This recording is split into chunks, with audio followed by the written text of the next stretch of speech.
Hi everyone, today I'll be showing how to make a dye-sensitized cell at home. First, you will need 2 conductive glass slides. They're covered by tin oxide, and then titanium dioxide powder, iodine and potassium iodide solution, frozen or fresh blackberry, distilled white vinegar, dish soap, mortar and pestle, and a multimeter.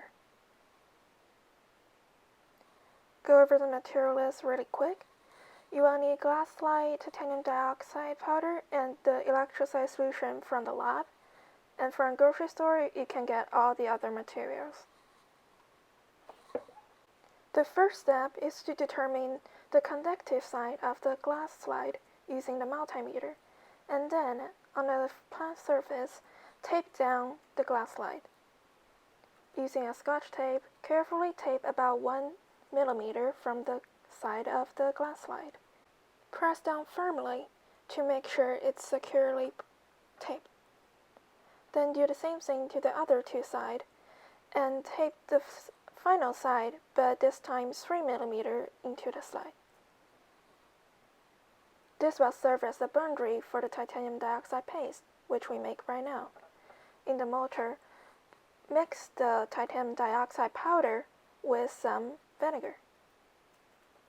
Add the vinegar by drop, gently, and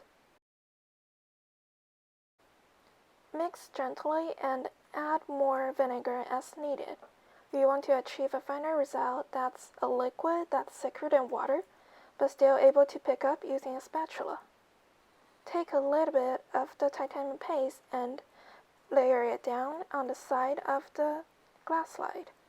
Use a round object such as the middle part of the spatula or a glass rod or even a toothpick to spread out the paste, and then let it stand for several minutes until it's partially dried.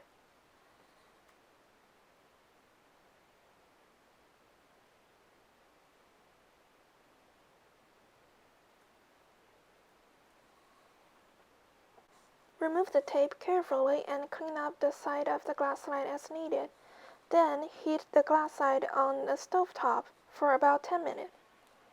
Until preparing the second slide, we're going to use a multimeter to detect the conductive slide, and then use a graphite pencil to cover the conductive side thoroughly. Now onto preparing the blackberry dye solution. If you use frozen blackberry, you can just use the juice that produced from thawing the blackberry. Or you can crush up frozen or fresh blackberry to get more juice. Combine all the juice in a shallow dish. The titanium paste has been heated thoroughly and cooled down. Now submerge it into the dye solution. Wait about 10 minutes and take the slide out. Clean it with water and ethanol and then dry thoroughly. Now we're going to assemble the solar cell.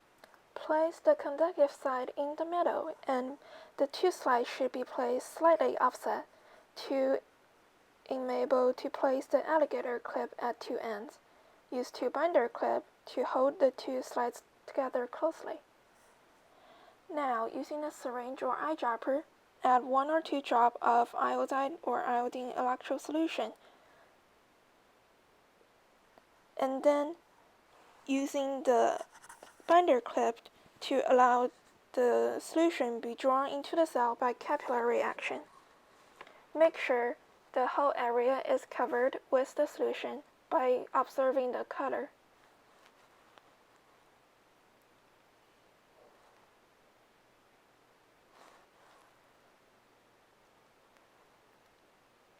Also make sure the binder clip doesn't cover the area of titanium paste, so we'll have the maximum area for light uptaking. And this is our dye-sensitized solar cell. Let's put it to the test. Connected using alligator clip to the multimeter. Under the lamp in my room, there's a reading about 0.290 volt. And in the direct sunlight, the maximum reading for this solar cell is around 0.4 volts.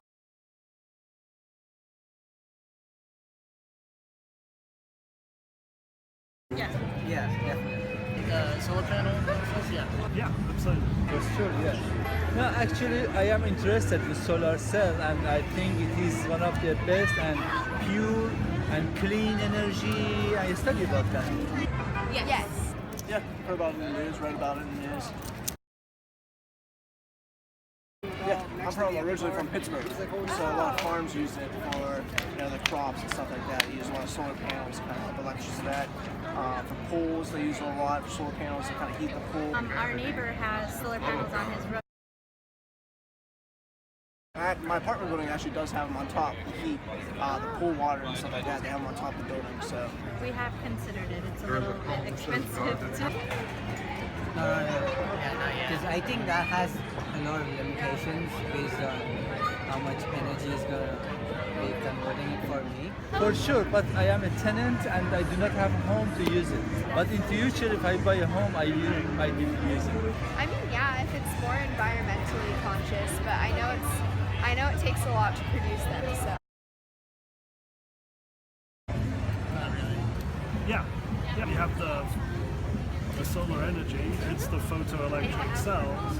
They convert that to a charge, which is drawn to a battery and then it's stored. It's some photo cell that change the photo to electric energy, source of energy.